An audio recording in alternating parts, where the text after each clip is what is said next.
हरे कृष्णा। आज पाठ 12 पे हम लोग चर्चा कर रहे हैं। ये आखिरी चैप्टर है कृष्ण सेवक पुस्तक का। तो हम लोग शुरू करेंगे। चर्चा का विषय है जप। तो मैं पढ़ता हूँ, शुरू करता हूँ। जहां पर कृष्ण नाम का उच्चारण होता है,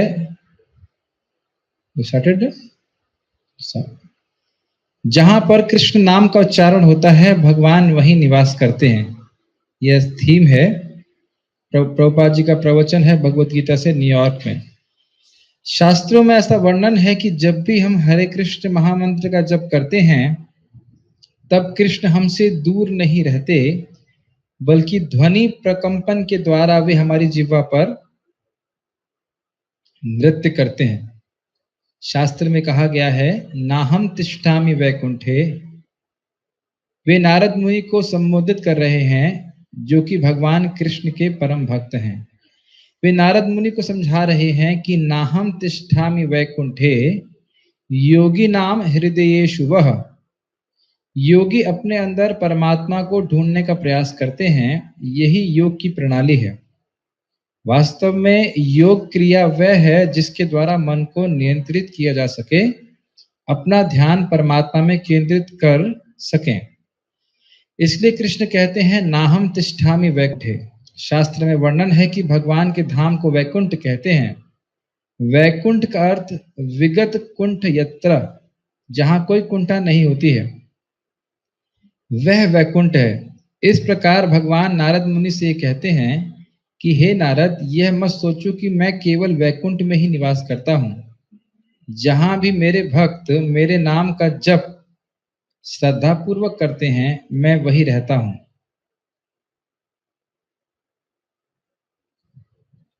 तो आप ये देख सकते हैं कि ये कितनी महत्वपूर्ण क्रिया है।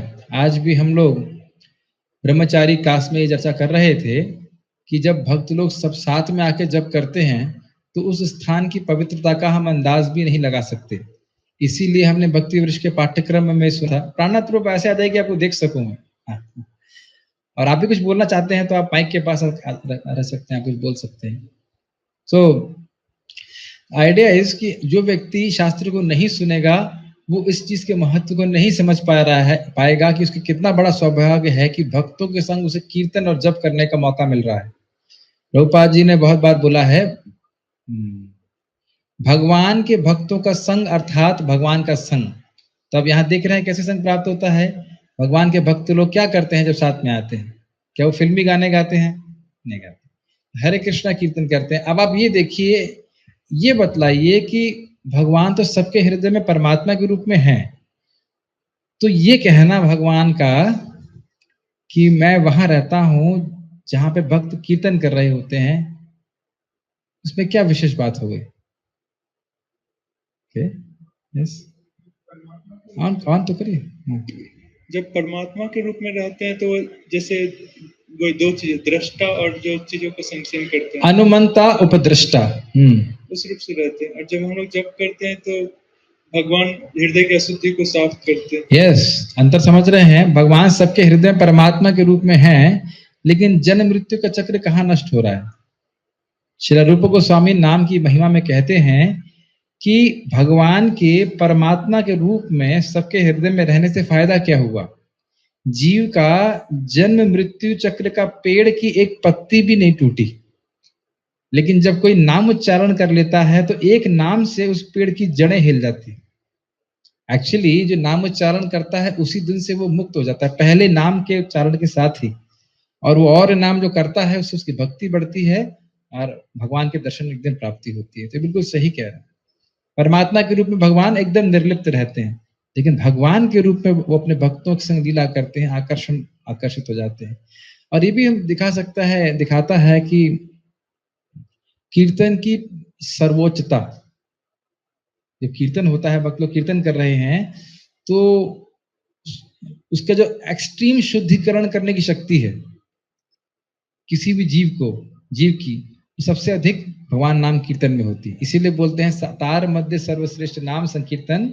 और जितने भी भक्ति के नवदा भक्ति के अंग हैं उन पूरे हो जाते हैं जब हम नाम जप और कीर्तन करते हैं। प्रभुपाद जी इसीलिए बोलते थे कि 99% प्रगति आपकी हरि नाम जप कीर्तन पर निर्भर करती है, इसीलिए इसको योग धर्म भी कहा गया है। अब आप ये विचार कीजिए कि जिस चीज पे हमारी 99% प्रगति निर्भर करती है, उसमें हमें कितना प्रयास करना चाहिए। हमारी शक्ति का मानसिक, शारीरिक और वाचिक शक्ति का कितना % लगना चाहिए। आप मेरा प्रश्न समझ रहे हैं संतोष कृष्ण प्रभु? जिस साधन से हमारी 99% प्रगति होगी, उसमें आपके शारीरिक, वाचिक और मानसिक शक्ति का कितना % लगना चाहिए? 100% लगना चाहिए।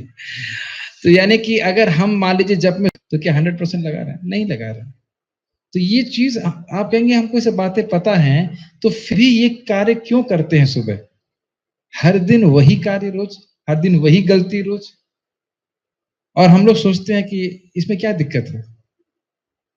ये माइंड की सबसे बड़ी दिक्कत है, जब वो ये सोचने लग जाए कि इसमें क्या दिक्कत है, थोड़ा झपकी मार लो तब हम जप में, तो क्या दिक्कत है। मान लीजिए आप बैंक में जा रहे हैं, आपको 50,000 रुपए नहीं 28,000 रुपए निकालना है। समझ रहे हैं ना? 28,000 के बोल रहा हूँ, क्योंकि 16 माला मतलब 28,000। तो बीच में झपकी मारेंगे आप? अरे झपकी कैसे मार सकते हैं? लेकिन जप में हम जो नाम जप कर रहे हैं, और मान लीजिए हमने मणि आगे बढ़ा दी और सोते भी रहेंगे और मणि भी आगे बढ़ती रहेगी, तो नुकसान हो जाएगा ना। तो जिस प्रकार से धन के प्रति बड़ी व्यक्ति व्यग्रता में व्यग्र रहता है ना, कि 1 रुपए भी इधर से उधर ना हो जाए, उसी प्रकार से हरि नाम जप करने में बड़ी सावधानी रखनी चाहिए। ये विचार करना चाहिए, भले ही मुझे साक्षात्कार नहीं है, लेकिन शास्त्र बोल रहा है, प्रभुपाद जी बोल रहे हैं कि नाम अपने नामी से बिल्कुल भी भिन्न नहीं है। वाच्यम वाच्यकमित्युदेति भवतो नाम स्वरूप द्वयम कृष्ण पूर्ण वपुषे नमो नमः। श्रील रूप गोस्वामी इस तरह से बोल रहे हैं नामष्टक में। तो इस कन्विक्शन के द्वारा, शास्त्र के इस कन्विक्शन के द्वारा व्यक्ति को कन्विंस रहना चाहिए और अपना पूरा शक्ति देना चाहिए हरि नाम की सेवा के द्वारा, सेवा में। ठीक है, आपको ये भी भाव आप ला सकते हैं, जैसे हाँ भगवान बोल रहे हैं कि भगवान वैकुंठ छोड़कर मेरी जीभ पे अवतरित हुए। परम पूज्य लोकनाथ महाराज बोल रहे थे कि आप यहाँ पे क्लास दे रहे थे, उस क्लास को मैं कभी नहीं भूल सकता। कहते हैं आज हम लोग राधाष्टमी मना रहे हैं, लेकिन हम लोग हर क्षण राधाष्टमी मना सकते हैं, क्योंकि आप जैसे ही बोलते हो हरे, राधा रानी आपके जीभ पे प्रकट हो गई। मैं कभी नहीं भूल सकता, महाराज का ये स्टेटमेंट बड़ा अच्छा था। बोले आप हर क्षण राधाष्टमी मना सकते हैं, हर क्षण आप जन्माष्टमी मना सकते हैं। हरे कृष्ण, कृष्ण प्रकट हो। और ये बात प्रभुपाद जी भी समझाते हैं, जिस प्रकार से भगवान माता देवकी के गर्भ से प्रकट हुए, उसी प्रकार से भगवान गर्गाचार्य के रूप में उसके द्वारा से प्रकट हुए, नाम के रूप में। कहते हैं ना, इदानीम कृष्णताम गतः। गर्गाचार्य जी कृष्ण शब्द बोल रहे हैं, और वहां से एटलीस्ट द्वापर युग में कृष्ण शब्द प्रकट हुआ। भगवान का नाम गर्गाचार्य जी के मुख से वैसे ही प्रकट हो रहा है जैसे भगवान देवकी के गर्भ से प्रकट हो रहे हैं। तो इस प्रकार से भक्तों के जीव के माध्यम से भगवान प्रकट होते हैं। और इस चीज को नारद मुनि बताते हैं मंत्र रूपम अमूर्तिकम। अमूर्ति मतलब रूप नहीं दिख रहा है, लेकिन रूप क्या है उसका? मंत्र रूप है। और अभी मैं भक्ति संदर्भ में भी यही देख रहा था, कोई भी विष्णु मंत्र भगवान विष्णु से अलग नहीं होता। और एक और इंटरेस्टिंग बात है, ओम। ओम पता है आपको? ओम में ए जो है वो है विष्णु, उ जो है वो है लक्ष्मी, और म जो है वो है जीव। ये भी विष्णु पुराण में बताया गया। तो हम देख सकते हैं कि मंत्र कितने शक्तिशाली होते हैं, साक्षात भगवत स्वरूप है। तो इसलिए व्यक्ति को बहुत ही एकाग्रता के संग और उत्साह के संग नाम करना चाहिए। नेक्स्ट पढ़ेंगे भक्त लोग। कुछ बोलना चाहते हैं यहाँ पे? नहीं। चर्चा का विषय है शांति सूत्र। प्रत्येक वस्तुओं के सर्वोच्च स्वामी कृष्ण हैं। तो श्लोक मेरे पीछे बोलिएगा, फिर आप लोग पढ़िएगा। भोक्ताराम यज्ञ तपसम सर्वलोक महेश्वरम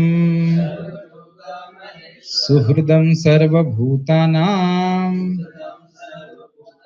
ज्ञात्वा माम शांतिमृच्छति।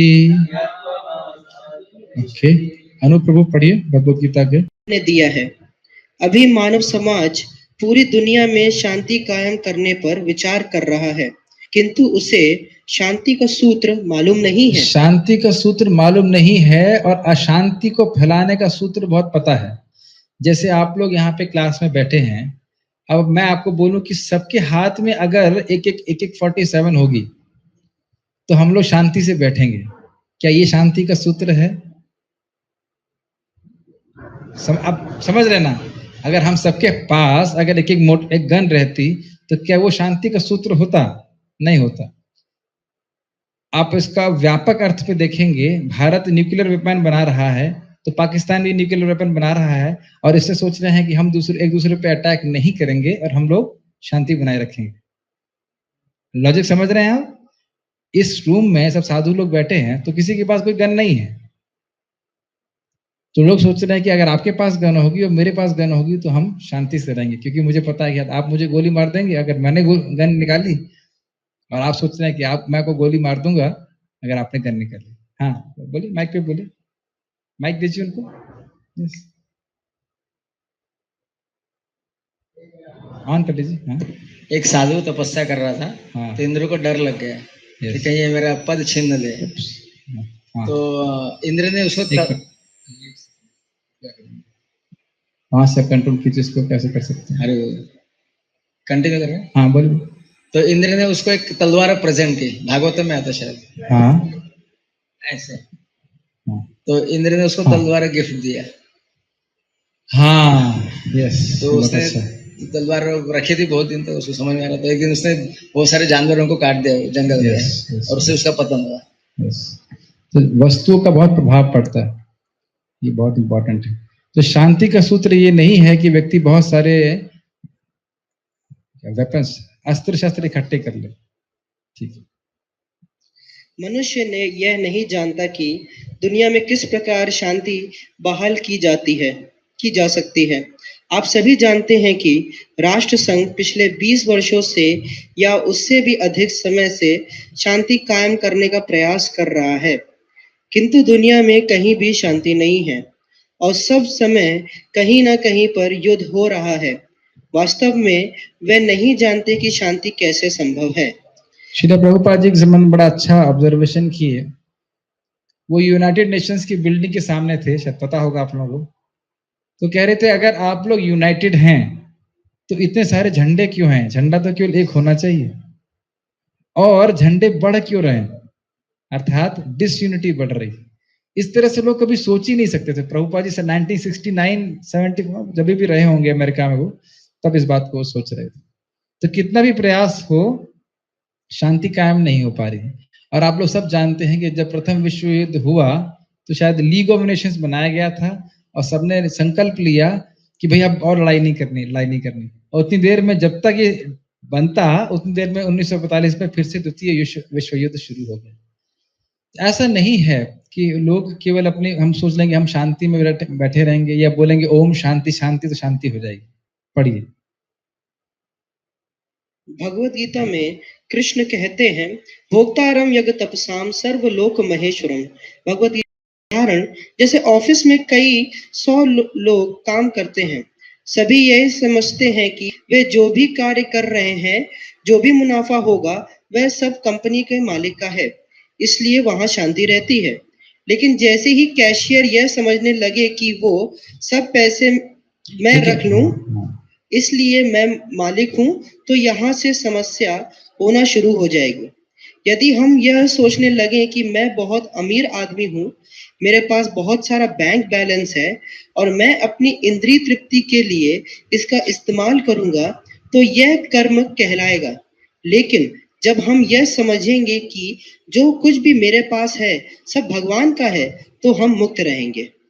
जो भी दौलत संपत्ति आपके पास है, उसे अपना समझकर स्वयं को उसका मालिक समझेंगे, तब आप माया के वशीभूत हो जाएंगे। एक मेरा प्रश्न है इस बारे में, क्या इस जगत की संपत्ति मुझे माननी है कि भगवान की है, या मुझे ये स्वीकार करना है कि वो भगवान की है? स्वीकार करना। तो ये मुझ पे आरोपण हो रहा है, थोपा जा रहा है। अरे देखिए मेरे पास ये लेटर है, पेपर में लिखा हुआ है कि ये घर मेरे नाम पे है, अब कैसे कह सकते हो कि भगवान का है?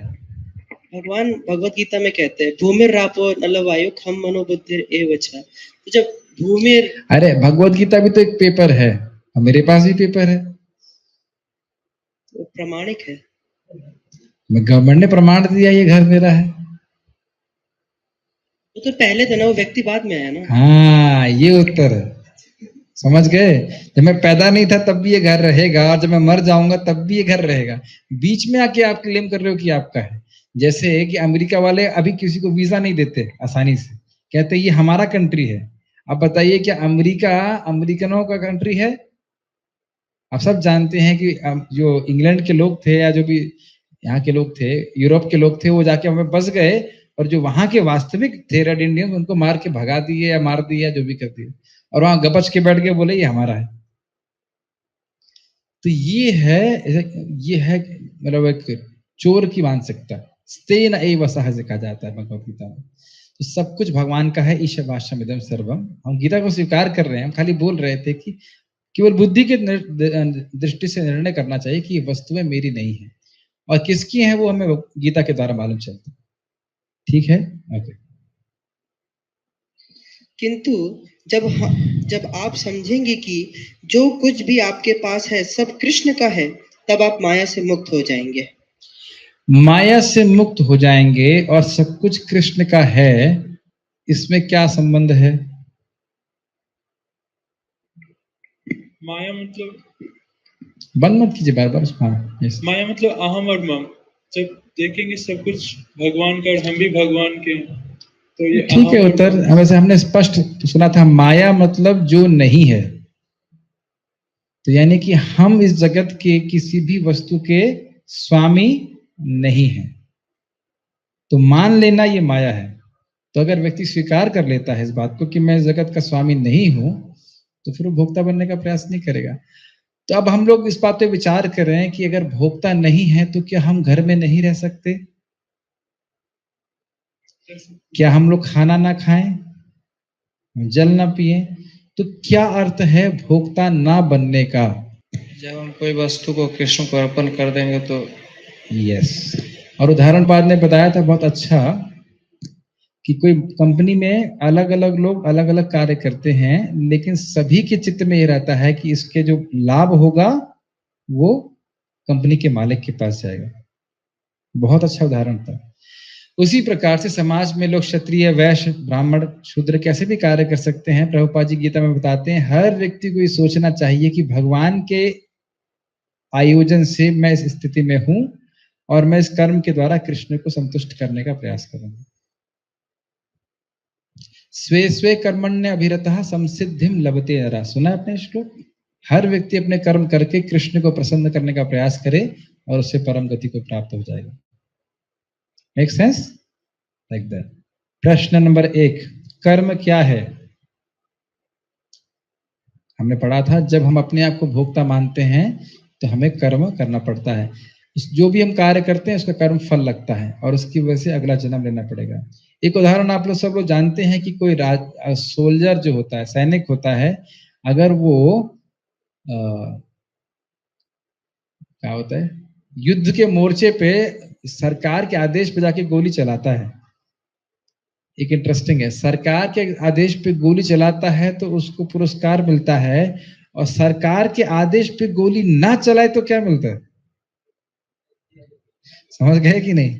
तो यानी भगवान के आदेश के अनुसार कुछ कर्म करेंगे तो कोई रिएक्शन नहीं मिलेगा, पुरस्कार मिलेगा, और भगवान के आदेश के अनुसार नहीं करेंगे तो दंड मिलेगा। और इस बात को बोला जाता है स्पष्ट रूप से, अब जानन्ति स्थानात् भ्रष्टात् पतन्त्यतः, कि ब्राह्मण, क्षत्रिय, वैश्य, शूद्र का काम बढ़िया से कर रहा है, लेकिन भगवान का अर्चन नहीं कर रहा है, तो सब कुछ करते हुए भी फिर वो नीचे गिर जाता है। ये 11वें स्कंद में आता है। इसको चैतन्य चरितामृत बोलते हैं चारि वर्णाश्रम यदि कृष्ण नहीं भजे। आगे क्या है? स्वकर्म करिया रौरव से स्वधर्म। हाँ, स्वधर्म करे थे रौरव पड़ी मजे। मजा मजे तो थोड़ा मजा करेगा, मजे मतलब डूबेगा, रौरव नरक में जाएगा। ये भी एक अच्छा पॉइंट है। लेकिन वही सैनिक अगर घर में आकर किसी को एक गोली मार दे तो उसको तुरंत पुलिस पकड़ लेगी। ये है हिसाब किताब। इस संबंध में भगवान विष्णु पृथु महाराज को बड़ा अच्छा बोलते हैं। वो कहते हैं कि जब कोई व्यक्ति निष्काम भावना से अपने कर्मों को मुझे समर्पित करता है भगवान को, तो कालांतर में अपने हृदय में इतनी शांति का अनुभव करता है कि इसका वर्णन नहीं किया जा सकता। अब आप ये बता सकते हैं कि अशांति क्यों होती है? सिंपल है, भौतिक इच्छाओं की वजह से। तो कर्मों को कृष्ण को समर्पित करने से पहली चीज होती है हमारा चित्त शांत होता है, और इस चीज को भगवान गीता में बोलते हैं त्यागः शांतिर अपैशुनम। जो अपने कर्म फल का त्याग करता है व्यक्ति शांत होता है। इसलिए हमारे भजन में भी बहुत लाभदायक है। जो गृहस्थ हैं वो दान करते हैं, अपने कर्म फलों को भगवान को समर्पित करते हैं, और ब्रह्मचारी भी अपने क्रियाओं को भगवान को समर्पित करते रहते हैं, तो उससे आपके चित्त का, हमारे चित्त का मार्जन होता है, शांति आती है, तब हम शांति से भजन कर पाएंगे। और कोई व्यक्ति सोचिए मैं इमेच्योर अवस्था में दिन भर बैठ के जप करूंगा, तो वो करेगा भी तो भी उसका मन भोगों में भागता रहेगा। इसीलिए प्रभुपाद जी ने बोला है कि हम लोग। प्रश्न नंबर 2, वास्तविक स्वामी को जानने के बाद हम किस प्रकार मुक्त हो सकते हैं? ये तो हमने समझा दिया, ठीक है। ओके, नेक्स्ट पैराग्राफ है, कृष्ण सभी चीजों के भोक्ता हैं। कौन पढ़ेंगे? आप पढ़ेंगे? आपका माइक चेक कीजिएगा, पता नहीं माइक बहुत जोर से आवाज कर रहा है, तो सब सेट कर देना। हाँ, पढ़िए। हम सब इस पृथ्वी पर, वो आप ऐसा करिए, वो वाला माइक यूज कीजिए, इसको ऑफ कर दीजिए। कम किया? आप बोलिए। हम सब इस पृथ्वी पर मेहमान हैं। आप अमेरिकन हैं, मैं भारतीय हूँ। हम सभी मेहमान हैं, कुछ वर्षों के लिए मेहमान हैं। मान लीजिए 100 वर्षों के लिए या 50 वर्षों के लिए। इसके बाद हमें छोड़कर चले जाना पड़ता है। यदि हम स्वामी हैं तो हम अपनी संपत्ति लेकर क्यों नहीं जाते हैं? नहीं, हम स्वामी नहीं है, इसलिए त्याग करने का प्रश्न ही नहीं है, और ना ही भोग करना या मजा करने का प्रश्न है, क्योंकि आप स्वामी नहीं है। बहुत अच्छी बात इस संबंध में आई थी मेरे मन में कि मान लीजिए जो लोग यहाँ बैठे हैं, हम सब लोग समुद्र में डूब रहे हो, तो क्या मैं आपसे शत्रुता कर सकता हूं? है ना, अजीब सी बात लग रही है ना? ये कैसा बात है? कुछ रिलेशन नहीं लगता ना। हम मान लीजिए सब लोग डूब रहे हैं, तो अब क्या करेंगे? बचने का प्रयास करेंगे या कहेंगे इसकी शक्ल मेरे को अच्छी लग रही? अब सबसे आदमी को फोकस होगा ना, और अच्छा मित्रता करने का प्रयास करेंगे क्या? हम लोग दोनों मिलते हैं, बिजनेस बनाते हैं। यही बात परम पूज्य भक्ति रसावत महाराज बोल रहे थे कि अहंकार तो इलॉजिकल है। हम सब लोग जन्म मृत्यु रूपी सागर में डूब रहे हैं, अब अहंकार किस चीज का कर रहे हो? जब भी किसी चीज का अहंकार हो, तो अहंकार जिस चीज का हो रहा है इधर तराजू में रख दीजिए और इधर में मृत्यु को रख दीजिए, फिर क्या वैल्यू है? और एक भक्त ने अच्छा बोला, आप मर जाइए और फिर देखिए कि लोग कितनी जल्दी आपको भूल जाते हैं। तो हम जो सोच रहे हैं कि हम जगत में कुछ हमारा नाम स्वर्ण अक्षर में लिखा जाएगा, तो पेज भी फट जाएगा इस पे लिखा गया। ये विचार करना चाहिए, इससे निरासक्ति रहती है।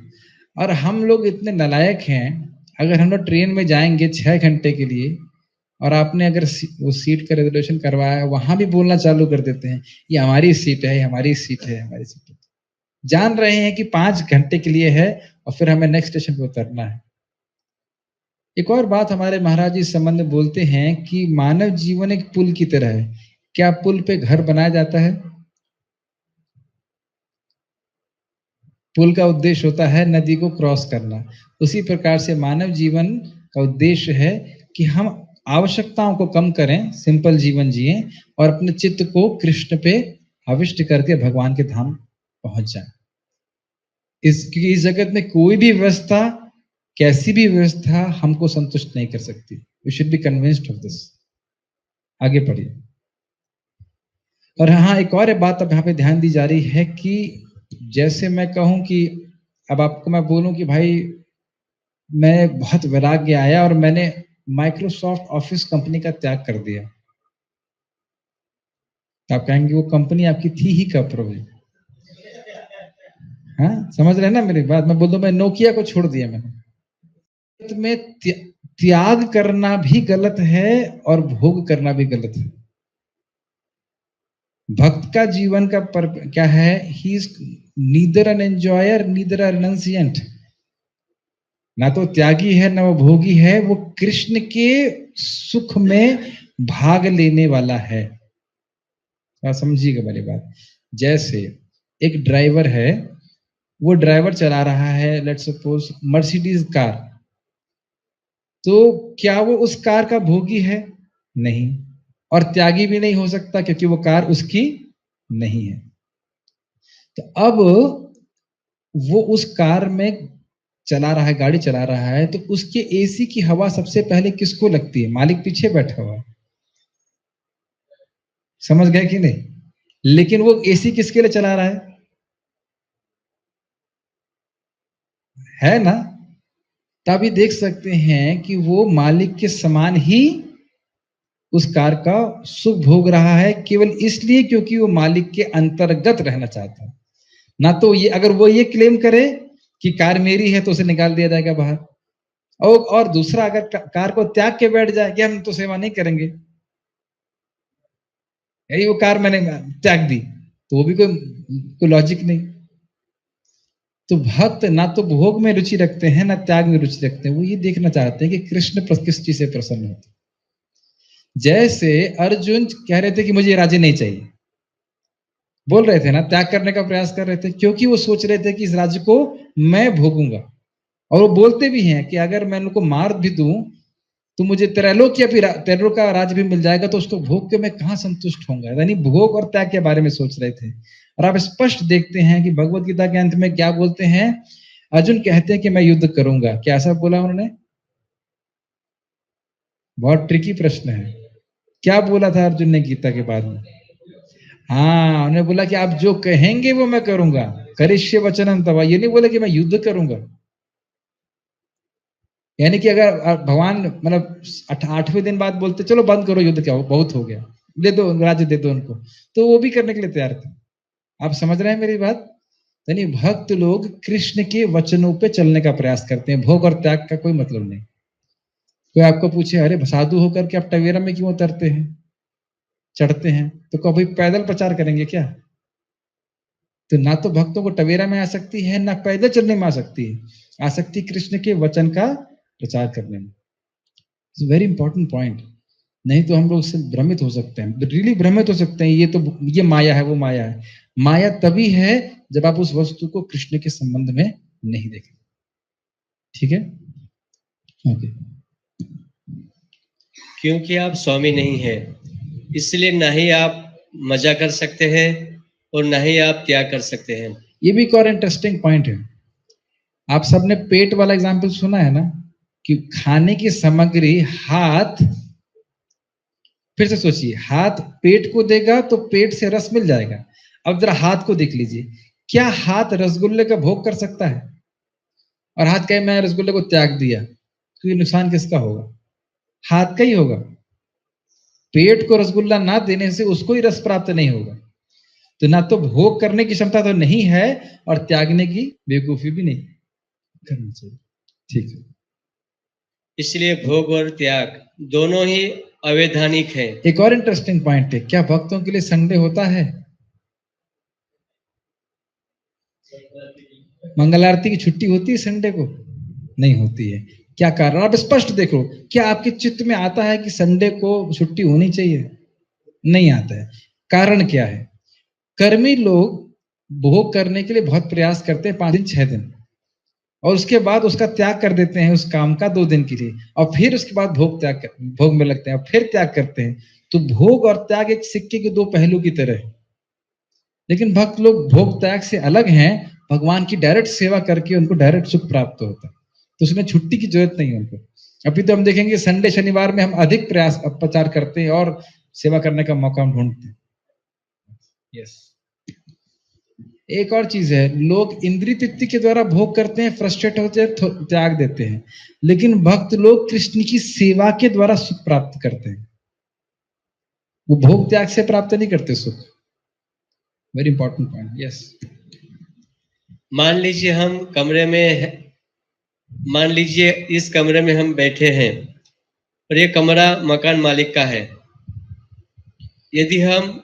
यदि इसे खाली करते समय हम मकान मालिक से कहे कि सुनिए महाशय, ये कमरा मैं आपके लिए खाली कर रहा हूँ, जबकि ये कमरा मकान मालिक का है, तब हम त्याग कहाँ कर रहे हैं?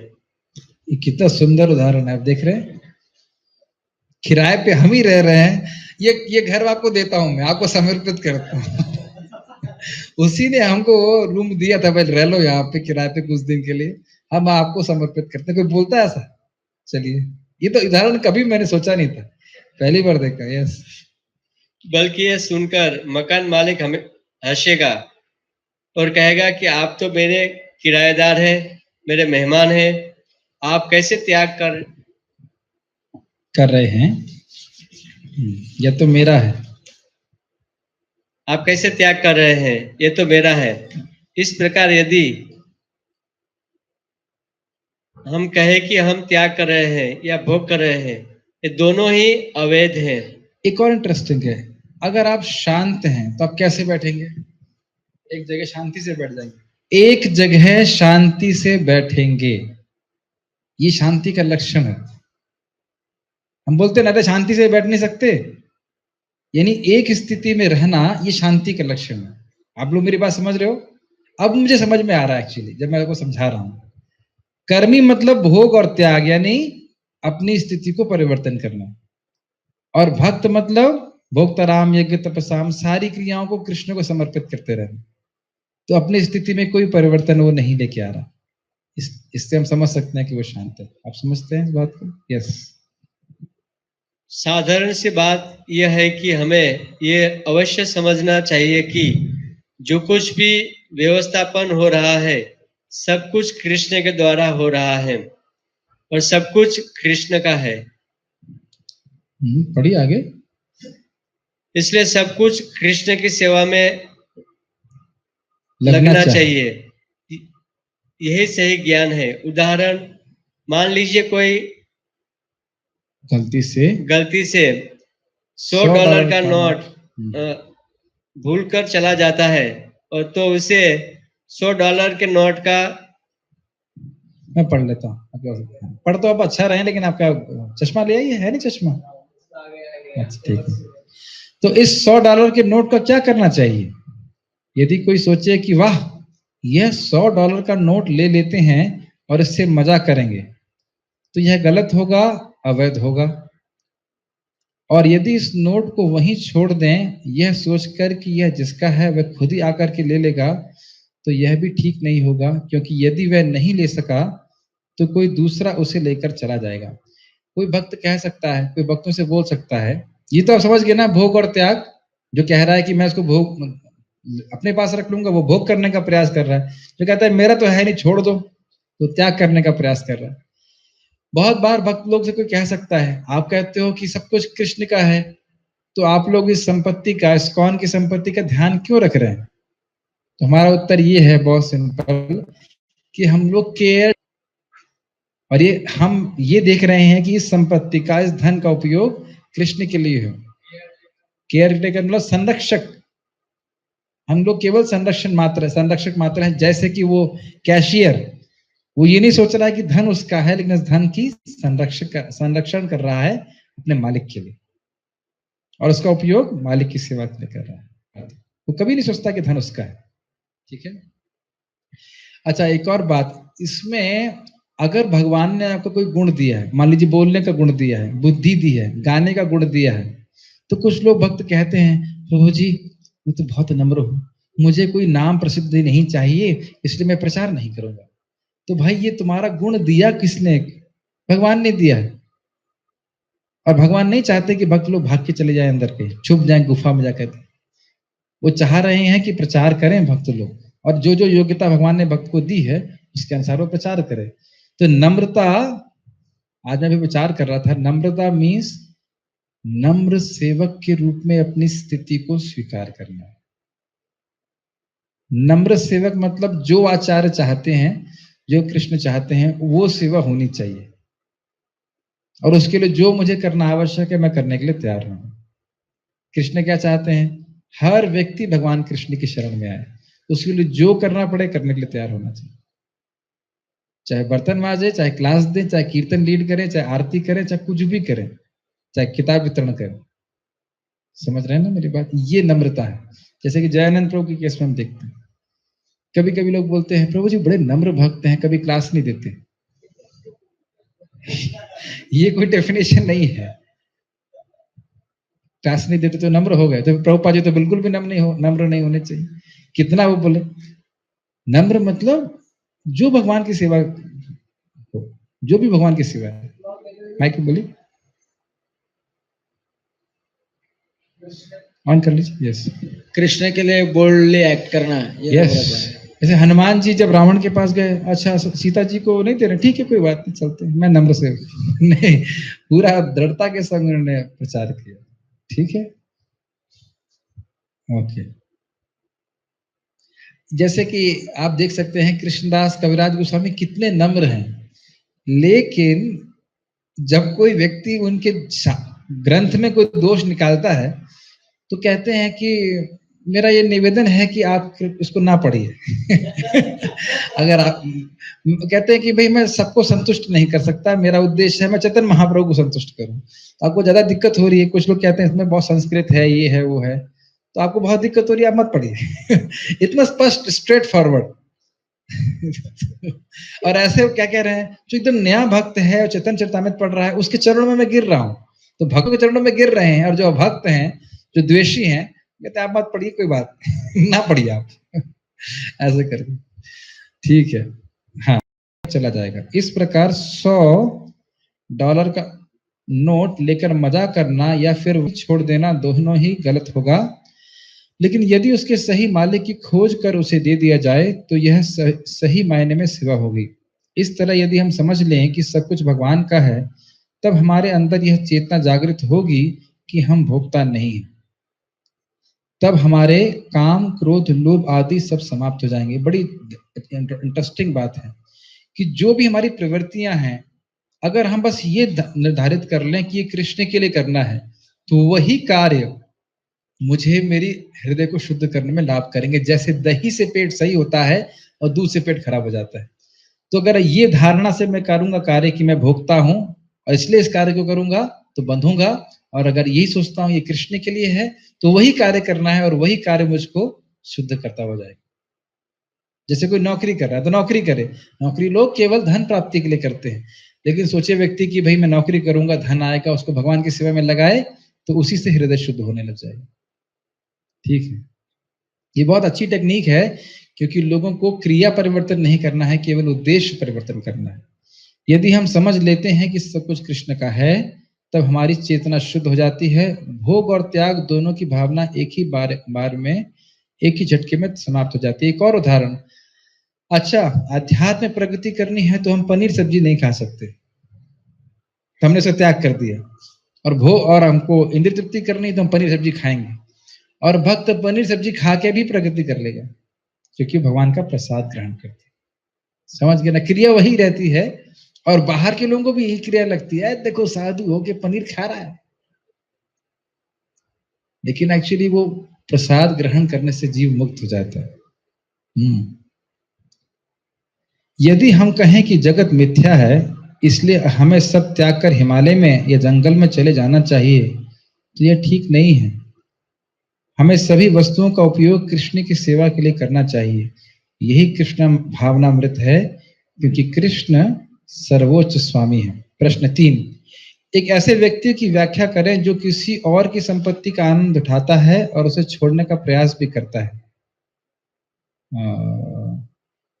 कौन सा उदाहरण हमने पढ़ा था? नोट वाला था ना, नोट किसी का गिर जाए और 100 रुपए का नोट भोगने का प्रयास करे, दूसरा व्यक्ति कहे नहीं मुझे नहीं चाहिए, ऐसे करे। प्रश्न नंबर 4, इस संसार में हम क्या आनंद उठा सकते हैं और क्या छोड़ सकते हैं? अच्छा, यहाँ पे आ रहा है $100 के नोट के उदाहरण का उपयोग करें। ऊपर वाला वो कैशियर वाला होगा जहां तक मैं समझ, है ना? नहीं, मेहमान वाला, हाँ मेहमान वाला था। कोई व्यक्ति मेहमान है, किराएदार है, सॉरी नहीं मेहमान है कि किराएदार है, नहीं किराएदार वाला था, कि किराएदार है और कहे कि ये मकान मैं आपको दे रहा हूं, तो ये है गलत उदाहरण। प्रश्न नंबर 5, हम अपने जीवन में $100 के, ये क्या हो रहा है, सॉरी, $100 के नोट को, उदाहरण को कैसे लागू कर सकते हैं? जो भी $100 का नोट अगर मिलता है तो उसके स्वामी को दे करके, ढूंढ करके उसको देना चाहिए। उसी प्रकार से भगवान की कृपा से जो भी वैभव ऐश्वर्य हमको मिला है, गुण मिला है, उसे कृष्ण की सेवा में नियोजित करना चाहिए। आगे की जो टॉपिक है, कृष्ण हमारे सच्चे मित्र हैं, उसको हम लोग कल चर्चा करते हैं। We should stop here now.